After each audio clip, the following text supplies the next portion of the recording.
আসসালামু আলাইকুম। প্রিয় এইচএসসি 24 ব্যাচের ছোট ভাইয়া আপুরা, তোমরা জানো যে বেশ কিছু দিনের মধ্যেই তোমাদের এইচএসসি পরীক্ষা অনুষ্ঠিত হতে যাচ্ছে। অনেকেরই বাংলা বিষয়টিকে শেষ মুহূর্তে এসে বেশ ঝামেলার মনে হচ্ছে। আমাদের ফেসবুক গ্রুপে আমি তোমাদেরকে কথা দিয়েছিলাম যে শেষ মুহূর্তে বাংলার একটি গোছালো গাইডলাইনমূলক ভিডিও দিব। তো আজকে তোমাদের সাথে এই বিষয়টি নিয়ে বিস্তারিত আলোচনা করবো ইনশাল্লাহ। শোনো, বাংলা বিষয়টির ক্ষেত্রে মূল বইয়ের কোনো বিকল্প নেই। ধরো তোমাদের বইয়ের কোনো একটি গল্পে যৌতুক প্রথা নিয়ে আলোচনা করা হয়েছে, কিন্তু তুমি ওই গল্পটি ভালোভাবে পড়োই নাই।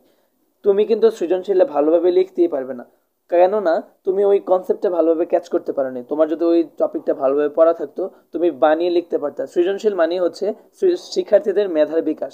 অর্থাৎ একটা টপিক দেওয়া থাকবে বা বই থেকে একটা বইয়ের অনুরূপ একটা প্রশ্ন দেওয়া থাকবে, ওইটা তোমাকে নিজের মতো প্রকাশ করতে হবে, নিজের বুদ্ধিমত্তা এবং নিজের রিটেন স্কিলের মাধ্যমে।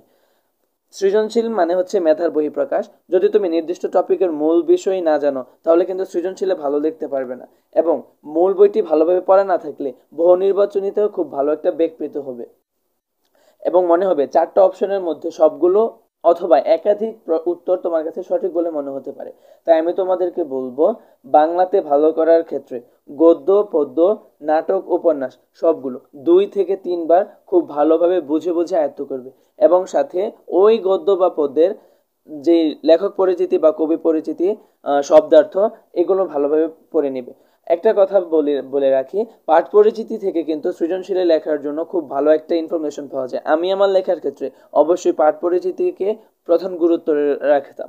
আমি পরীক্ষার আগে অন্তত পক্ষে পাঠ পরিচিতিটা ভালোভাবে পড়ে যেতাম এবং দেখা যেত যে সৃজনশীলে খুব ভালোভাবে লিখে আসতে পারতাম এবং খুব সহজে 10-এ 8-9 পেয়ে যেতাম এবং লেখাটা খুব আমার পরিষ্কার ছিল। আচ্ছা, মূল কথাতে ফেরা যাক। তাহলে তোমাদেরকে এইচএসসিতে আমার কথাগুলো যদি শোনো, তাহলে তোমাদেরকে আশা করছি এমসিকিউ এবং সিকিউতে দুটো মিলে এইচএসসিতে এ প্লাস পাওয়া কি আটকাতে পারবে না। তোমরা যারা বিজ্ঞান বিভাগের শিক্ষার্থী আছো তাদের জন্য বলছি, তোমরা কিন্তু গ্রুপের সাবজেক্টগুলো পড়ার পাশাপাশি বাংলা ইংরেজিতে পড়ার কিন্তু খুব একটা সময় পাও না। কিন্তু বিভিন্ন পাবলিক বিশ্ববিদ্যালয়ে ভর্তি পরীক্ষাগুলোতে দেখা যায় যারা অনেকেই বাংলা উত্তর করে থাকো। তো এক্ষেত্রে তুমি যদি এইচএসসিতে বাংলাটা ভালোভাবে কভার করতে পারো, তোমার এইচএসসিতেও ভালো একটা মার্ক ক্যারি করা সম্ভব হচ্ছে এবং সাথে অ্যাডমিশনও ভালো একটা প্রস্তুতি তুমি গুছিয়ে রাখতে পারছো। সো আমি বলবো বাংলাতে ভালো একটা গুরুত্ব দাও। চলো এবার আসে বাংলা দ্বিতীয় পত্রের ক্ষেত্রে। বাংলা দ্বিতীয় পত্রের দুইটা অংশ, একটা হচ্ছে ব্যাকরণ, একটা হচ্ছে নির্মিতি। ব্যাকরণের ক্ষেত্রে আমরা জানি যে 30 মার্ক হচ্ছে ব্যাকরণ এবং বাকি 70 মার্ক হচ্ছে নির্মিতি। তো প্রথমে আমরা 30 মার্কটা নিয়ে কথা বলি। বাংলা দ্বিতীয় পত্র ভর্তি পরীক্ষার জন্য খুবই গুরুত্বপূর্ণ। অনেক পরীক্ষায় দেখা যায় প্রশ্নের 50%-এরও বেশি বাংলা দ্বিতীয় পত্র থেকে এসে থাকে। বাংলা দ্বিতীয় পত্রকে কেউ কেউ খুব সহজভাবে নেয় এবং তারা কম পড়ে থাকে, যার ফলে তার বাংলাতে এ প্লাস ছুটে যায়। হ্যাঁ, এটা স্বাভাবিক, তারা সহজ মনে করে পড়লো না, এক্ষেত্রে অবশ্যই তার বাংলাতে একটা গ্যাপ থেকে যায়। কিন্তু বিপরীতটাও ঘটে থাকে আসলে। অনেকে বাংলা দ্বিতীয় পত্রকে খুবই কঠিন ভাবে নেয় এবং কঠিন ভেবে ভয় পেয়ে ওই বাংলা দ্বিতীয় পত্রকে আর টাচ করে না। সো তাদের দেখা যাচ্ছে বাংলাতে খুব বড় একটা গ্যাপ থেকে যায়। আবার এমন কোনো কোনো ক্ষেত্রে দেখা যায় যে তারা বাংলাকে মানে ততটা গুরুত্ব দেয় না অন্য অন্য সাবজেক্টের তুলনায়। সো দেখা যায় অন্য সব সাবজেক্টে এ প্লাস পেলো কিন্তু বাংলাতে এ বা এ মাইনাস পেলো, পরবর্তীতে আফসোসের একটা কারণ হয়ে দাঁড়ায়। তো আমি মনে করি বাংলা প্রথম পত্রের পাশাপাশি বাংলা দ্বিতীয় পত্র ওই অংশটুকু ভালোভাবে গুরুত্ব দেওয়া উচিত। আমি তোমাদেরকে বলবো, বাংলা ব্যাকরণকে ভয় না পেয়ে হাতে গোনা যে কয়েকটা টপিক আছে ওইগুলো ভালো একটা বই থেকে আস্তে আস্তে ধীরে ধীরে শেষ করে ফেলো। এতে তোমার অ্যাডমিশনের পাশাপাশি এইচএসসিতে ভালো একটা নাম্বার অর্জন করা তোমার জন্য সহজ হবে। আবার নির্মিতির ক্ষেত্রে একই সমস্যা দেখা যায়। অনেকে মনে করে ধুর, নির্মিতি আমি বানিয়ে লিখতে পারবো, এ কারণে তারা আর ওই স্কুল কলেজ থেকে যে সাজেশনগুলো বা সিলেবাসটুকু দেয় ওইটা তারা ভালোভাবে কমপ্লিট করে না।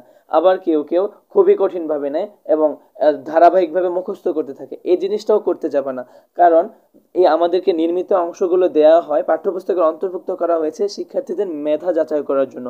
এখন আমি যদি একটা টপিক বা একটা সারাংশ, সারমর্ম বা ভাব সম্প্রসারণ হুবহু বই থেকে মুখস্থ করে যাই, এক্ষেত্রে আমার কিন্তু আমার যেই মেধাটা আছে ওইটা আমি বহিঃপ্রকাশ করতে পারলাম না। আবার যদি পুরোপুরি বানিয়ে লিখে দিয়ে আসি, তাহলে কিন্তু মূল কনসেপ্ট আমরা ধরতে পারবো না। তাই আমি বলবো, স্কুল কলেজ থেকে যেই সাজেশন বা সিলেবাসটুকু দেবে সেটা আস্তে আস্তে বুঝে বুঝে একাধিকবার ভালোভাবে পড়বা। এক্ষেত্রে দেখা যাবে, আমি আমার কথা যদি বলি, আমার কলেজ থেকে বা স্কুল থেকে যে সিলেবাসটুকু দিত, ওইটা আমি বই থেকে দাগিয়ে দাগিয়ে ভালোভাবে ওই টপিকগুলো বের করে করে পড়ে রাখতাম।